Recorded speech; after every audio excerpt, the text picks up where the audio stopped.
الحمدللہ والسلام علی رسول اللہ اما بعد قال حدثنا یعقوب بن ابراہیم قال حدثنا یزید بن ہارون قال اخبرنا یحییٰ عن محمد بن یحییٰ بن حبان ان عمہ واسع بن حبان اخبرہ ان عبداللہ بن عمر رضی اللہ عنہما اخبرہ عبداللہ بن عمر رضی اللہ عنہما نے فرمایا لقد ظہرت میں چڑھا ذات یومن ایک دن علی ظہر بیتنا اپنے گھر کی چھت پر،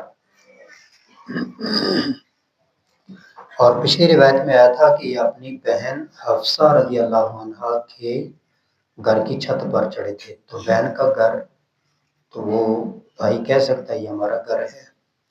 فرأیت رسول اللہ، تو میں نے دیکھا اللہ کے رسول صلی اللہ علیہ وسلم کو قائداً بیٹھے ہوئے علی لبنتین، دو اینٹوں کے اوپر، اور پچھلی روایت میں تھا کہ یقضی حاجتہ، قضاء حاجت کے لیے آپ دو اینٹوں کے اوپر بیٹھے ہوئے تھے۔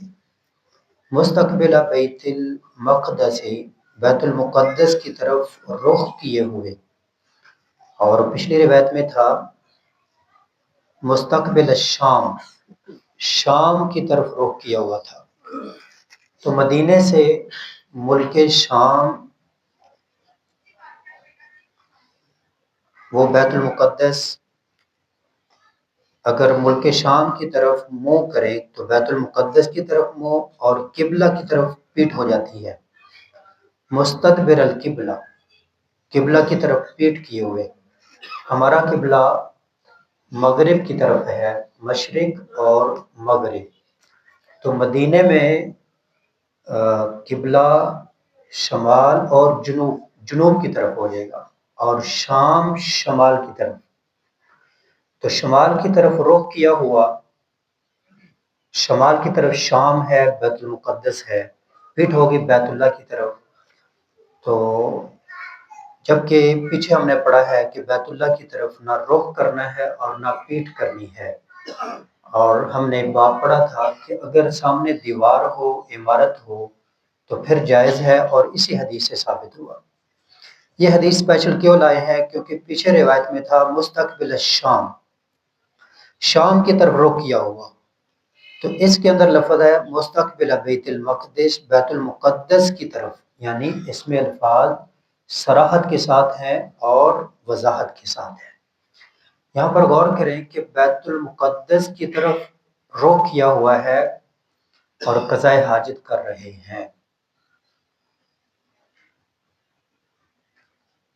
ہم نے سنا ہے، آپ نے بھی شاید سنا ہو، کہ اگر کوئی بیت اللہ کی طرف ٹانگیں کرے تو اس کی ٹانگیں پکڑ کر دوسری طرف کر دو، اور اگر کوئی ٹانگیں لیٹا ہوا بیت المقدس کی طرف کرے، جو میرے کانوں میں الفاظ ہیں، اس کی ٹانگیں ہی کاٹ دو۔ یہ معاشرے کے اندر بات یہ کہاں سے آئی ہوگی؟ قضاء حاجت کرنا، بیت اللہ کی طرف نہ رخ کرو اور نہ پیٹھ کرو۔ ہاں اگر سامنے دیوار ہو، یہ حدیث آئی نبی صلی اللہ علیہ وسلم اپنے گھر میں دو اینٹوں کے اوپر بیٹھے ہوئے قضاء حاجت کے لیے۔ تو یہاں سے یہ بات بھی معلوم ہوئی، اور پیچھے ہم نے باب پڑھا تھا کہ گھر میں قضاء حاجت اور لیٹرین یہ درست ہے، غلط نہیں ہے۔